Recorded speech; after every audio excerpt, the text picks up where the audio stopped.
Avvocato Franco Conte, ripartiamo dalla situazione di Banca Popolare di Vicenza e di Veneto Banca, per poi estendere i discorsi ad altre situazioni e facciamo un po' il punto dal suo punto di vista, dal punto di vista di Cotacons Veneto, di cui lei è presidente, della situazione che si è venuta a creare dopo la proposta di transazione fatta, bisogna dirlo, dalla nuova gestione delle due banche.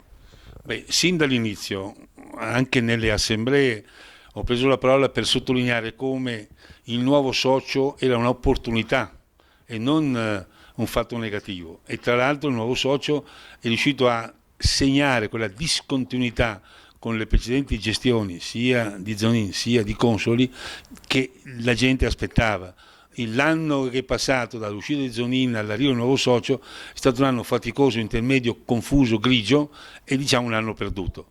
Quindi con il nuovo socio abbiamo un interlocutore attendibile, tra l'altro un nuovo socio anche poderoso perché ha immesso nelle due banche oramai 2.500 milioni, il 5 gennaio di quest'anno è arrivato un ulteriore 900 milioni, quindi 3,5 come si accennava prima.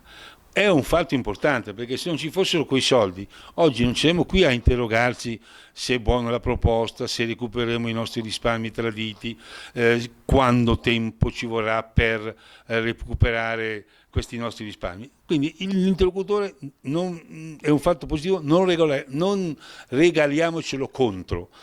Naturalmente questo non toglie che la proposta che ha fatto è una proposta, come ho subito detto dall'inizio, troppo alta per gli speculatori e troppo bassa per i risparmiatori. Essendo una livella che ha preso dentro oltre 160.000 azionisti delle due banche, ha preso dentro tutti e quindi a mio avviso, torno a dire, chi ha fatto l'acquisto delle azioni pensando che fosse un buon investimento come uno che compra Unicredit, Banca Carige, Monte dei Paschi, eccetera, ha preso questa, gli è andata male e improvvisamente, avendo perso tutto, si trova per strada il 15%, direi quasi grazie ricevuta.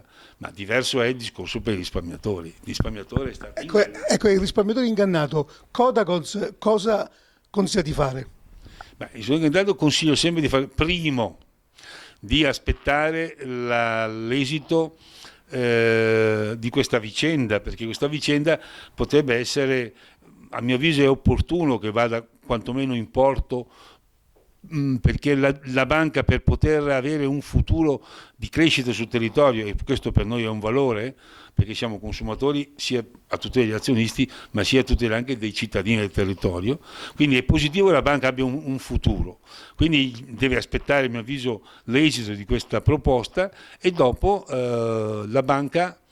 le due banche hanno lasciato aperta una via che a nostro avviso è molto importante. Hanno detto per i casi particolari abbiamo stanziato una somma, a mio avviso modesta, ma se ben ricordo intorno ai 30 milioni di euro, che potrebbe rappresentare la soddisfazione di casi particolari.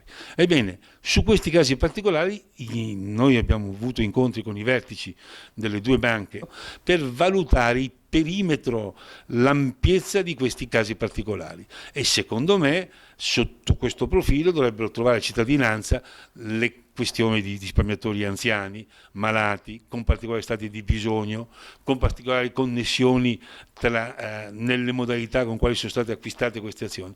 Se questo nostro sondaggio deve essere positivo avremo la conferma che abbiamo un interlocutore valido sul piano patrimoniale e attento sul piano sociale. Se questo sentiero fosse sterile o molto ridotto, la parola tornerà all'arbitro finanziario e alle cause davanti al giudice. Coinvolgibilità di Banca d'Italia e di enti superiori, la vede praticabile o è una pura chimera? Non ci siamo messi d'accordo, ma questa domanda è perfetta, perché va ricordato che la banca chiede una liberatoria a chi sottoscriverà, ma a mio avviso questa liberatoria va anche qui, sempre la gente va assistita, va contestualizzata nella libertà di poter ricorrere alla Banca d'Italia e a Consob e a tutti i regulator, come dicono nel settore, cioè che sono la società di revisione, che sono i revisori dei conti, e mi pare che ce ne sia un quinto, adesso mi sfugge, cioè tutta questa gente qua che aveva l'obbligo di assicurare trasparenza, responsabilità nella gestione di un'attività delicatissima come il risparmio, e avendo loro questa responsabilità, essendo mancata per fatti concludenti, come dicevano gli avvocati, dal 62,50 € a 10 centesimi, il fatto più concludente di questo non esiste. Quindi questa gente qui, a nostro avviso, è responsabile per omissione, trascuratezza, tardività, incapacità a comunicare, eccetera, è responsabile. Quindi verso questi io una causa la suggerisco e la stiamo ovviamente organizzando. Possono mandare il quesito a codacons.veneto@gmail.it, oppure abbiamo anche il sito regionale Codacons Veneto, dove trovano tutte queste notizie. Cioè il problema, per essere chiari con i nostri telespettatori, è questo: con la banca chiudiamo il capitolo banca, ma in questa vicenda ci hanno messo la coda Banca d'Italia, Consob, società di revisione e revisori dei conti. Tutta questa gente qua ha delle responsabilità a tutela dei risparmiatori, quindi deve risponderne. Quindi questo è un altro capitolo. Naturalmente la gente si può spaventare, cioè io contro la Banca d'Italia, io contro la Consob. No, noi contro la Banca d'Italia, noi contro la Consob, cioè tu e la tua struttura dei consumatori. Un flash, veramente un flash, e poi vorrei fare un'altra domanda. Le indagini qui a Vicenza, in particolare perché quelle di Roma su Veneto Banca perlomeno stanno avendo una qualche evoluzione. Abbiamo letto sui media in questi giorni che sarebbero stati aperti dei fascicoli anche sui cosiddetti debitori, grandi debitori che avrebbero avuto denaro in prestito e non lo starebbero restituendo. Ci sono nomi eclatanti. Qui a Vicenza c'è l'Istituto Baronio, tanto per stare vicini al territorio, ma ci sono grosse imprese, grosse aziende. L'apertura di questo fascicolo, forse dovuta, non è che corre il rischio di rallentare ulteriormente delle indagini che non ci sembrano particolarmente rapide e impossibili, ma particolarmente puntuali? Guardi, qui devo fare una confessione a tutti. Già da 7-8 mesi io ricordo a me e ricordo a voi che non questo Natale, l'altro Natale, in maniera autorevole venne detto che la Procura avrebbe chiuso le indagini intorno a febbraio. Si pensava per Natale 2015, poi il rilancio fu per febbraio 2016. Siamo a gennaio 2017 e la chiusura delle indagini non c'è ancora.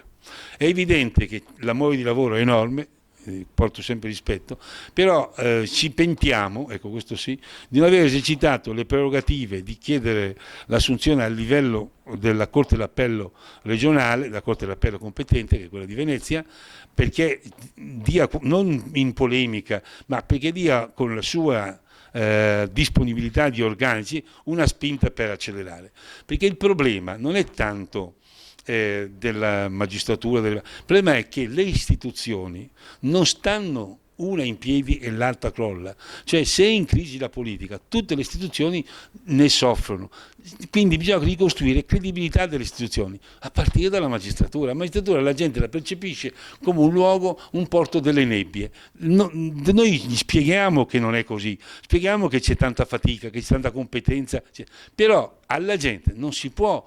Facciamo fatica a dire alla gente che dopo che ha perso tutto nel 2015 si trova dopo 2 anni gente in giro con il passaporto ed è responsabile anche qui per fatti concludenti di quello che è successo. Quindi l'appello che faccio è la magistratura sollecita questa parte. Le altre cause a mio avviso serviranno per chiarire quello che io ho chiamato una cupola con la C minuscola, una cupola che governava queste relazioni. Da una parte c'erano gli risparmiatori tosati in maniera brutale, dall'altra chi ne ha beneficiato, il tutto con una regia ambientale.